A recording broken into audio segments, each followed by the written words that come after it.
So hi guys, and in this video I'm going to talk about my progress on developing the Outlast trials in Minecraft. In this video I'll talk about the police station map, its environment and the enemies included in the map. By the way, I'll leave a link for the in-depth 0.0.1 map in the description for you to download.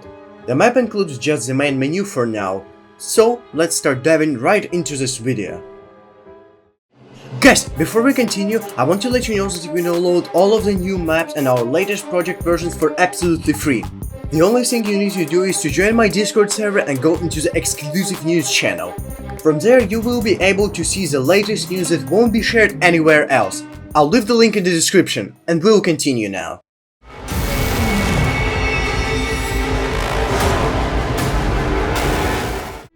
So, one important thing I gotta say, I want to make sure you know that for now I only finished around 50% of the police station map, so I will only talk about the first half of the Kill the Snitch trial. Firstly, I would like to talk about the police station map and some of the game's mechanics. Let's start off with how it looks and feels like. I was planning to make the game feel like you are actually in the Outlast trials, but actually in Minecraft.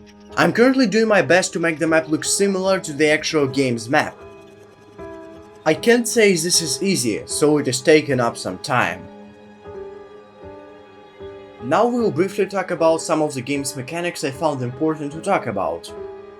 Night vision mode. The first thing that is worth to mention here, as well as one of the most important aspects of the Outlast game series, night vision device. It is used to see in the dark, which makes sense, so I'm definitely adding that. It makes the game scarier since you can see all of your surroundings even in the dark. And the next is hiding spots. I will only add 2 hiding spots, closets and barrels. In the game there are fairly more hiding spots such as cars, beds, desks and more. I am thinking on only adding 2 because others are not that easy to implement and would require a lot of more time.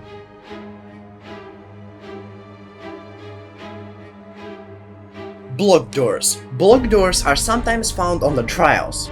They are blocked by a large wooden board, so you can't open them from one side, but you can unlock and lock the doors from the other.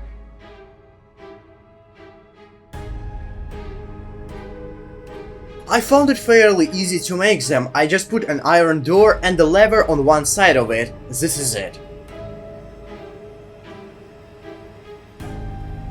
Breaking windows. In the Outlast trials there are few windows that could be broken by running towards them. I want to make these windows, but I think they'll work a bit differently from as they work in the Outlast trials, but they will be in the game. Now, opening gates. There's an ability to open large gates in the Outlast trials. The more players try to open them, the faster you open them. After open, they stay open for a few seconds until they close and need to be opened again. I want to add those into my Minecraft project. They will work a bit differently, but the concept stays the same. Vaulting over big or small obstacles. In the Outlast trials there is a really important vaulting feature. You can slide over desks, cars, etc. And you can jump over high walls. I want to add this into my Minecraft project. Again, this would work a tiny bit different, but they would work very similarly.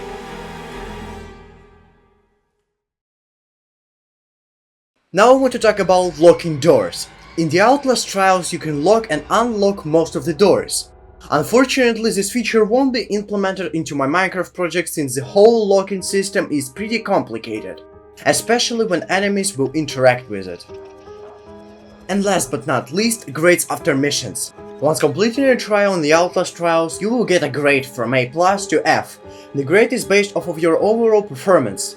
The grade will be generated depending on how many times you've got attacked or how many times you've stepped on a trap or things like that. For now I'm thinking about the system, but I'm not sure if I will add it. And even if I do, it will be different.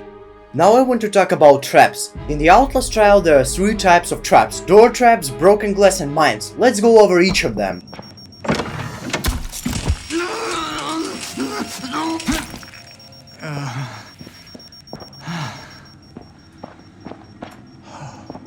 This was an example of a door trap. Door traps are activated once a player opens a specific door.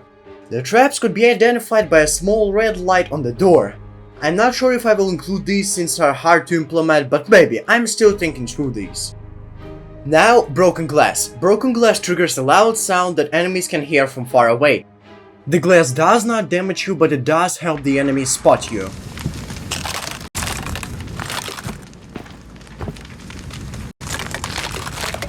I am sure I will add this trap into my Minecraft project. Let's move on. Mines. Psychosis mines are mines that spawn randomly on the trials, that give you a psychosis effect when stepped on.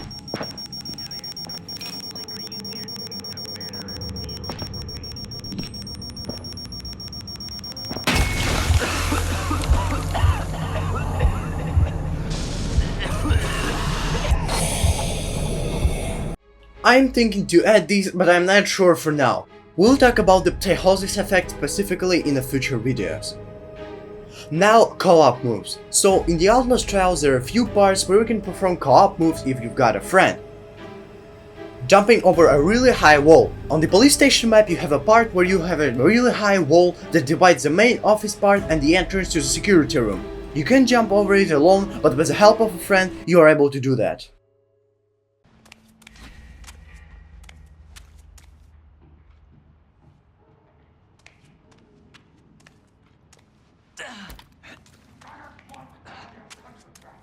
Come on, help me.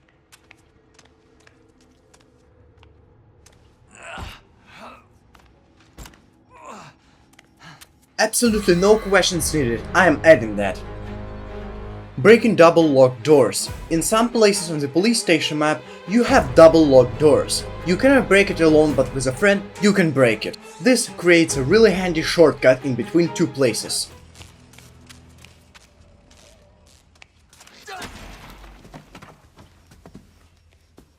And yet again, no questions, I am adding that. Enemies. Enemies are a crucial part to add sense of a challenge into the Outlast trials in Minecraft. Right now I want to show you who Grunts are.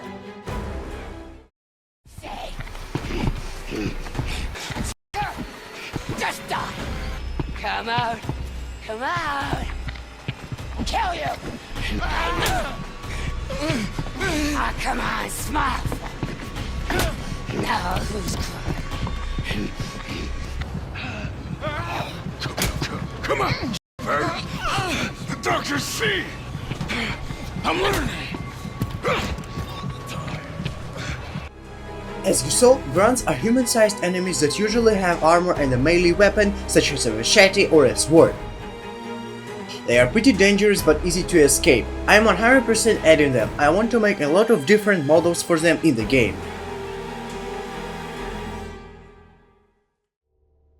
Now, big grunts. Big grunts are basically grunts but with bigger weapons and larger size, around 2.5 meters tall. Hold it right there. My friend. Here we go, Daddy. Here's the mark.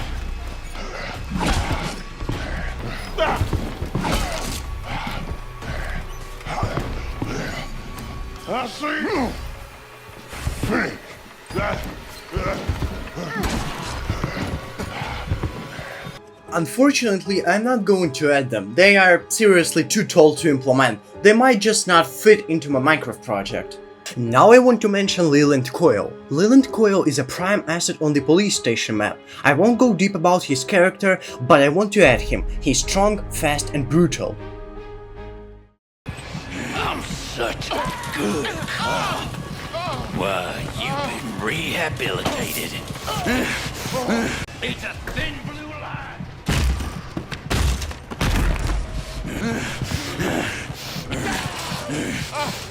Guilty. I'm such a good cop. You was born guilty, and you'll die just like it. Now, Puncers and Pushers. Puncers are enemies that hide in closets, barrels, etc. They will attack you once you approach their hiding spot or try to hide in the hiding spot they are in.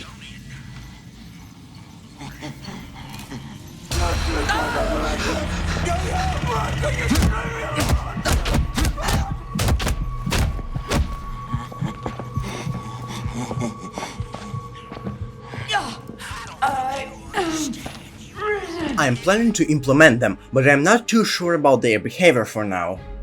On the other hand, pushers are enemies that sometimes come to the trial. Their main goal is to grab and spray a lot of psychosis gas that causes psychosis effect on you. They spawn randomly on the trial for limited time. Let me help.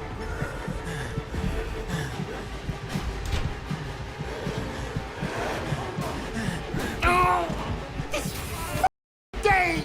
Relax, baby. Just relax.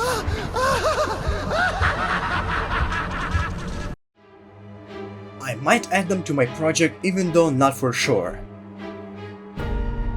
And finally, last but not least, idle enemies. Idle enemies are, well, idle enemies. There's not much to say about them, they are basically standing and doing nothing unless you bother them, so there is no doubt I am adding them. I'm on my best behavior. Peace and...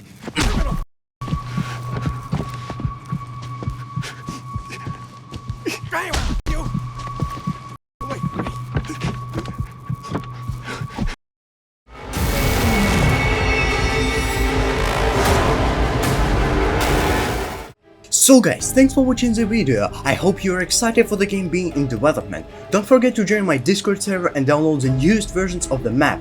I wish you all a good day and bye bye.